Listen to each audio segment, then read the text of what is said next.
Good morning students. BK Mishra sir की class में आप सभी का हार्दिक स्वागत है। आज हम देखने जा रहे हैं एक नया और महत्वपूर्ण टॉपिक जो भारतीय इतिहास के अंतर्गत आता है या भारतीय इतिहास के अंतर्गत और जो जिनका कला विषय है, जो कला से टीजीटी पीजीटी दे रहे हैं उनके लिए भी अति महत्वपूर्ण है और जो यूपीएससी पीसीएस के लेवल पर जो तैयारी कर रहे हैं उसमें एक महत्वपूर्ण पार्ट है भारतीय इतिहास के अंतर्गत भारतीय कला और संस्कृति। उसमें आज हम देखेंगे जो टॉपिक आज हम देखने जा रहे हैं वो टॉपिक है आपका मुगल कालीन स्थापत्य।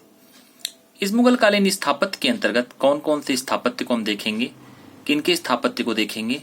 एक तो है बाबर, दूसरे जो राजा हैं अकबर, तीसरा जहांगीर काल, चौथा शाहजहां काल और पांचवा आपका है औरंगजेब काल। तो इन पांच अति महत्वपूर्ण काल को हम यहाँ पर देखेंगे, जानेंगे और उसे सुनते हुए समझते चले जाएंगे। तो हम चलते हैं मुगल कालीन स्थापत्य की तरफ। अब यहाँ देखेंगे मुगल कालीन जो आपका स्थापत्य है इसमें क्या क्या चीजें रही और इसमें किस तरह से एग्जाम में प्रश्न पूछे जाते हैं। तो मुगल कालीन स्थापत्य अर्थात जहीरुद्दीन मोहम्मद बाबर द्वारा स्थापित हुआ समय, जब बाबर ने भारत में मुगल साम्राज्य की स्थापना की थी, तो उस समय को हम देखते हैं। उसके बाद देखिए यहाँ पर जो मुगल कालीन स्थापत्य है, मुगल कालीन स्थापत्य कहते किसे हैं, इस स्थापत्य में क्या क्या चीजें थी। तो कहते मुगल वास्तुकला जो थी वह इंडो इस्लामिक स्थापत्य का अंतिम पड़ाव था। इंडो इस्लामिक का तात्पर्य है यहाँ पर कि इंडिया और इस्लाम, जिसमें ईरानी तत्व, तुरानी तत्व और ट्रांस आक्सियाना तत्व तथा सल्तनत कालीन तत्वों का भारतीय तत्व के साथ सम्मिलन हुआ था अर्थात मिला था। तो क्या बनी थी मुगल कालीन स्थापत्य। अब यहाँ पर देखा जाता है कि मुगल कालीन स्थापत्य जो निर्मित हुए उसमें किन किन तत्वों का योगदान था। तो मुगल वास्तुकला में डोंटदार पत्थर, लाल बलुआ पत्थर तथा संगमरमर तीनों का इस्तेमाल हुआ। और भी हम चीज जान लेते हैं मुगल वास्तुकला के संदर्भ में। मुगल वास्तुकला में मीलों घेरा वाले किले की प्रवृत्ति आम हो गई और किलों के भीतर ही पूरा शहर समा जाता था। अब आता है कि मुगल काल में पित्रादुरा तकनीक क्या थी।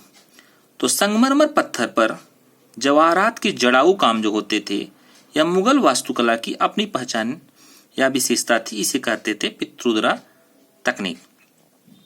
मुगल स्थापत्य कला में क्या था, तो कहते मुगल स्थापत्य कला में भव्यता, विशालता पर जितना ध्यान दिया गया उतना ही ध्यान सजावट, अलंकरण और नाजुकता पर भी दिया गया।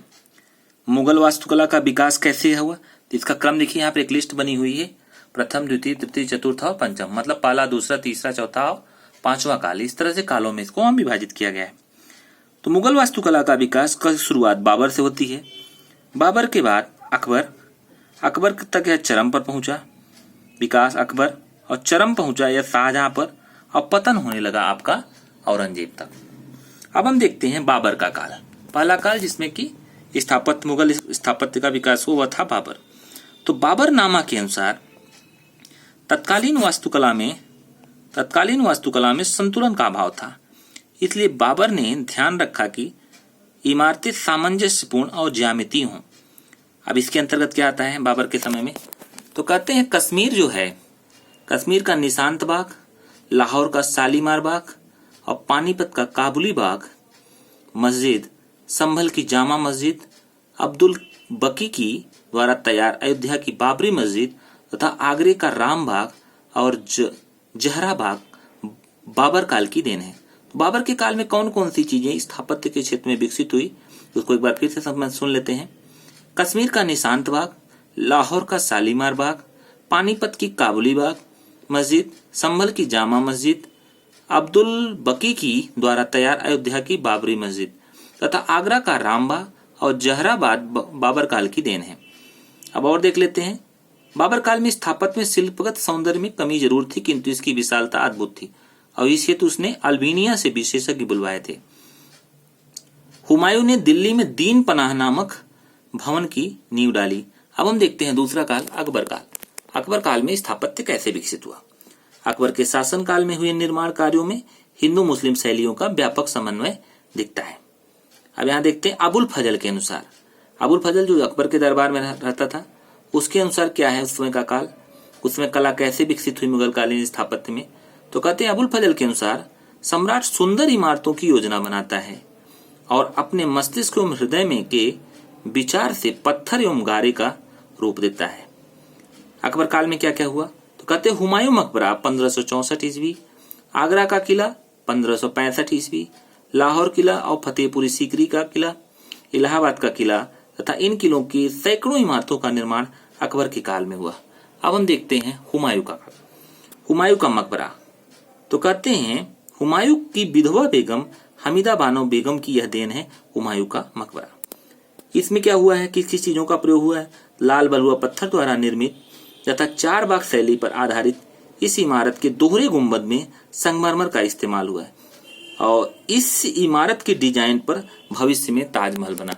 यदि आपसे पूछा जाए कि किस इमारत की डिजाइन के आधार पर ताजमहल की देन है, तो वह है आपका हुमायूं का मकबरा। आगे कुछ और चीजें जानते हैं और समय में इनमें क्या क्या हुआ, किसके समय में क्या क्या चीजें और बनी जो कि मुगल कालीन स्थापत्य को बढ़ावा देता है। अब देखते हैं आगरा का किला। एक तो जानना है कि आगरा शहर की स्थापना किसने की। आगरा शहर की स्थापना सिकंदर लोदी ने की और 1504 में, और लेकिन आगरा किला की नींव अकबर ने 1564 ईस्वी में रखी। अब हम देख लेते हैं जहांगीरी महल। जहांगीरी महल क्या है, तो जहांगीर काल में देखते हैं। यहाँ पर आप देखिए जहांगीरी महल के बारे में बात कही जा रही है। तो जहांगीरी महल में क्या है उसको देख लेते हैं। तो जहांगीरी महल शाहजादा सलीम का आवास पर ग्वालियर के लिए वह हिंदू कला का जबरदस्त प्रभाव है। अकबरी महल शाहजहां अकबर का आवास पर बंगाल स्थापत्य का अत्यधिक प्रभाव रहा है। अब हम कुछ और देख लेते हैं, जैसे फतेहपुर सीकरी का किला। फतेहपुर सीकरी के किले के बारे में कुछ जानते। कहते आगरा से 36 किलोमीटर पश्चिम में स्थित यह प्राचीन काल में सीकरी रूप बल है, जहां पत्थर पर संगत राशि का काम चलता रहता था। अब देखिए फतेहपुर सीकरी का डिजाइन किसने तैयार किया था। फतेहपुर सीकरी का डिजाइन बहाउद्दीन ने किया था। फतेहपुर सीकरी किस लिए फेमस है, तो फतेहपुर सीकरी का फेमस देख लेते हैं हम।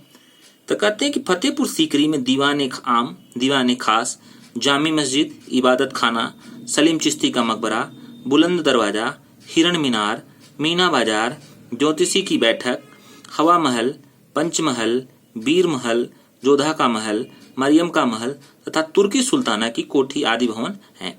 बुलंद दरवाजा कब बनवाया, किसने बनवाया, किस उपलक्ष्य में बनवाया, तो बुलंद दरवाजा अकबर ने यहाँ गुजरात विजय के उपलक्ष्य में बनवाया था। अब और चीजें समझ लेते हैं। कहते स्मिथ ने फतेहपुर सीकरी के बारे में कहता है कि यह पत्थरों में ढाला गया रोमांस है। अब देखते हैं अगला जहांगीर काल। तो जहांगीर के काल में क्या हुआ, तो कहते हैं जहांगीर ने वास्तुकला की जगह बाग बगीचा और चित्रकारी को अधिक महत्व दिया, इसलिए कुछ इतिहासकार जहांगीर काल को स्थापत्य का विश्राम काल कहते हैं।